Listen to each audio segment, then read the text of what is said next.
Between Magic and Dreams, Hidden Chapters, Cromies, Chapter 4. Time creeps by slowly. The two wayward Cromies are embraced by the earth and darkness, lying in a dreamless stasis until a new age awakens them with the kiss of ground-penetrating light. The new light. Brought about by the meddling of man's insatiable thirst for knowledge, the new light shines down in huge columns and crawls over the city of Atlanta at a snail's pace. Eventually, it finds its way to a couple of gray pebbles buried beneath overgrown grass and loamy earth. The rigid form of the pebbles soften and become flesh, taking the shape of their former selves. They are fully aware that they are underground. It's where they go to rest until they are needed for a job. They both start towards the surface. Their bodies ooze through the soil and roots to the grass as gray slime. Taking their fleshy chromie form again, Fleck cuts his eyes about sharply, looking for Thatch. You! He shouts angrily and stomps towards his bulky associate. Why did you do that? We were so close to the rest of the group. Fleck catches a whiff of the air and gives a flinching cough. And what did you eat that I didn't? That airloaf is putrid. Thatch stares at something in the distance. Not airloaf, Fleck. He slowly turns his head to face Fleck, curious as to how he could be so blind to their new surroundings. This is different air. Different place. Fleck finally looks around and takes in his environment. He wraps his arms around himself and shudders. They are surrounded by unfamiliar trees, breathing stale air, and standing on strange ground beneath an unrecognizable sky. Thatch, where are we? Not know. He picks up a dead leaf and licks it. Once on Sky Grove. Not now. Not anymore. It's winter. Wind blowing through the canopy causes the leafless treetops to scratch meekly at the sky. Fleck shuts his eyes and listens. The sounds of the area seem strange to him, yet through it all, he catches something familiar. A feeling. He succumbs to the call of the folly. Before Thatch could grab him, Fleck takes off on all fours. Thatch gives chase, shouting the name of his traveling companion. His calls don't slow Fleck's pace, nor do they distract him. He's entranced by his longing to rejoin the folly. Close, Fleck mumbles. So close. A pathway of crushed foliage leads him to a small clearing. He arrives just in time to see his folly get covered by a net, summoned from thin air. He digs in his heels and slides to a stop.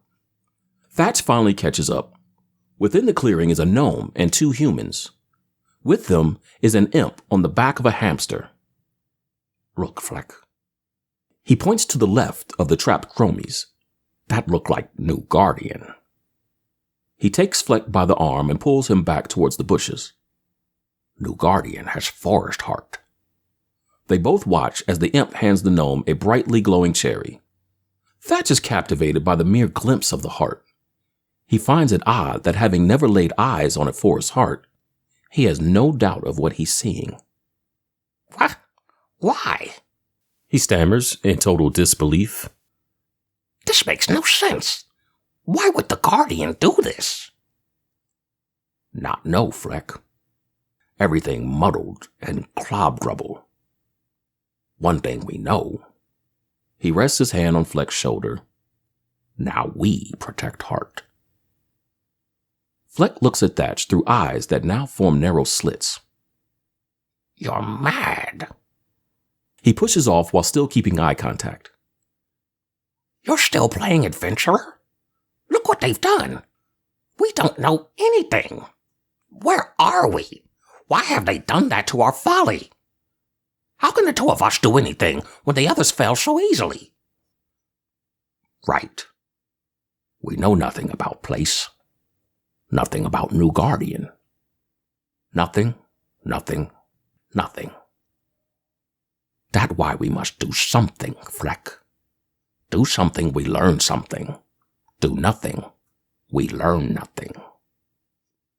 What then, Thatch? What are we to do? We're weak without the others. Maybe not as weak as you think. We not try anything without folly. It's time we try. Try being adventurous, you mean? If we were with folly, we would be trapped too. He pulls a handful of grass from the ground and watches it wither in his hand. What if power of 2 is enough? 2? Fleck plops to the ground in a seated position and crosses his legs and arms. Quah! Oh, Thatch, you assume too much. I say we wait for those squib legs to leave. Then we try to release the others. The heart, Fleck. He drops the withered grass and rubs his hands together. We are to protect the forest's heart. Together, I think we can. Not want to try alone, but will if have to. He starts walking into the clearing towards the trapped Cromies and the strangers. More than Deathbringer, Fleck. Thatch strides on confidently at first, but then crouches down and begins creeping up on them. Fleck sits steadfast in his decision, watching Thatch sneaking off to what may be his untimely end. Fleck thinks to himself, What's with him? I just don't understand it. If we would just wait, we could get back to our lives. Answers are always with the folly. Strength is with the folly. Purpose is with the folly. That makes sense. Thatch pauses. He ducks down when he sees the imp on Hamsterback dart into the woods. Fleck hops to his feet in a panic because he's lost sight of Thatch in the grass. The remaining strangers vanish in a flash of light and puff of smoke. All at once, Fleck has the realization that without Thatch, he will be truly and utterly alone unless he can free the folly. His ears twitch as he scans the canopy and paces nervously. In order to make an attempt to free the others, he would have to go into the clearing by himself and be totally exposed. Without Thatch, he can't even wheel. So he doesn't have the luxury of speed. He's bombarded by the sounds of wildlife.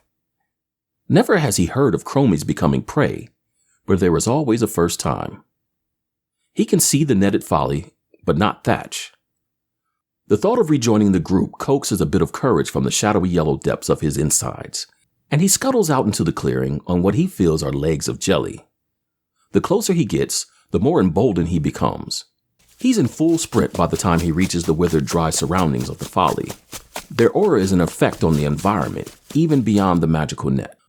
Fleck peers through the holes and finds them unharmed and slumbering. His eyes bounce about, searching for the edge, but there doesn't appear to be one. He wrings his hands and his bony knuckles crack with trepidation.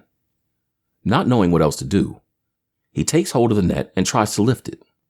A jolt of electricity sends him tumbling through the grass and his hands go numb. The lone Cromie pulls himself up off the ground and pants heavily.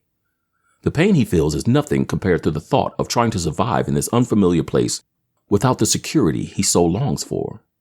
Slightly dizzy from his roll, he charges toward the folly with blurry vision. He's unsure, injured, and afraid, but the possibility of feeling the embrace of normalcy is far more powerful. He trips and falls face first into the net.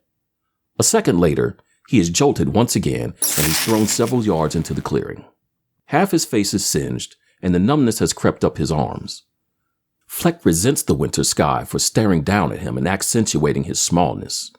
He shuts his eyes tight and breathes heavily through exposed teeth. The dim light bleeding in through his eyelids goes dark. He opens his eyes, and through the lingering smoke trailing off his face, he sees more than the mocking winter sky. He also sees Thatch.